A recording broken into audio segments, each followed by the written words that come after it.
So as technology becomes more and more human-like, right? I mean, so many people are floored by the advances in the past few months. Like, how do we invest in developing ourselves as leaders and communicators, and like kind of tapping into our own humanity?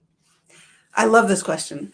And I agree with you. The generative AI and a lot of the tools are getting better and better. And we're investing a lot in those. But we also have to invest in being better humans. One of my clients recently told me technology is easy. It's the people that are hard, right? And one of the reasons people can be hard is we have now 5 generations in the work environment at the same time.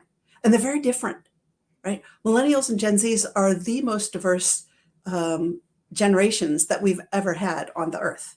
And they have to work together with boomers and everyone else. So getting greater skill at people skills, and I call them power skills, can help you be an exceptional leader. There's an HR analyst, Josh Bersin, and he says, hard skills are soft and soft skills are hard. Mm-hmm. So when I say hard skills, technologies, subject matter expertise, Yeah. the hard skills, they change all the time. There are new innovations that appear and obsolete other things. So they're actually soft because they're changing, and they're actually relatively easy to learn. But soft skills, people skills, they're actually hard. They're difficult to build and maintain. They're really hard to master. They're really critical for success, and they're enduring, right? Modern work gets done by teams. And so these soft skills are really our power skills. They let us express our humanity with intention, include other people, and really achieve greater results. Right. Yeah, I do love that. I've heard that before, like that translation from soft skills, which can sometimes be perceived as less than or not as important as, to power skills, right? Because if you also look at the way people are promoted, right, oftentimes the ability to communicate and articulate and inspire and influence, those are all things that can really help you move to a different place in the organization. But I think, and I also do think that this is where great coaching comes into play, because it's really not like a one size fits all approach, right? Like not everyone's going to communicate in the exact same way. You have to find that authentic voice to then be compelling as a leader or as a communicator. And that, I think, is what is also like so interesting about the difference between the AI and the human, right? Like that human's always going to have their own unique set of experiences to draw from, whereas the AI will have been trained across, whatever subset of data. So it's just kind of an interesting thing to think about. Well, and it's interesting to see how these large language models, their predictability improves. Like in situational awareness, we call it, or situational leadership.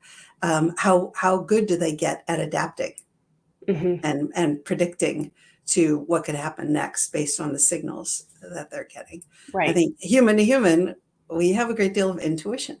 And as efficient as we make our models and as many calculations as they can do, I think it's going to be a long time before we really get to the sort of empathy and humility that's required to have the human interactions. Yeah, right. Definitely.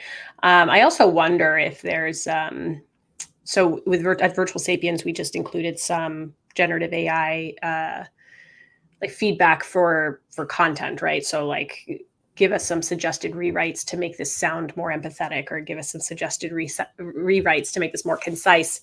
And one thing I noticed, before we started really refining the prompts, was that the answers they were giving were very similar from one situation to the next.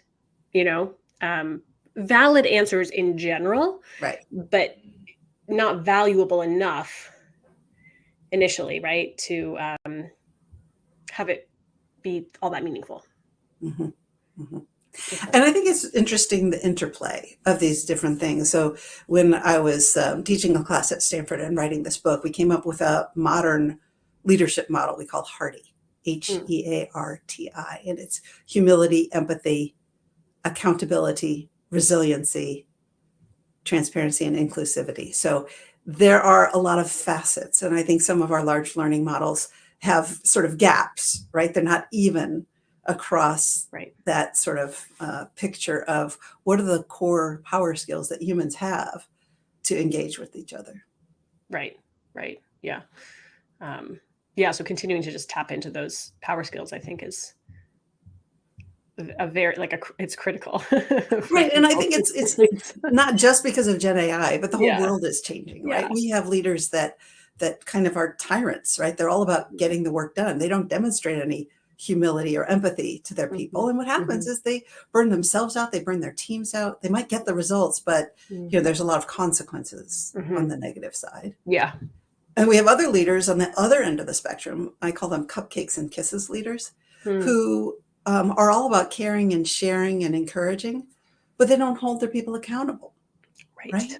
And so then it negatively impacts the performance of the whole team and maybe the company, right? So this comes back to the Gen AI and that flexibility that it needs to be able to show, because the situation doesn't work the same Yeah. every time. Totally. Absolutely. Yeah, those are such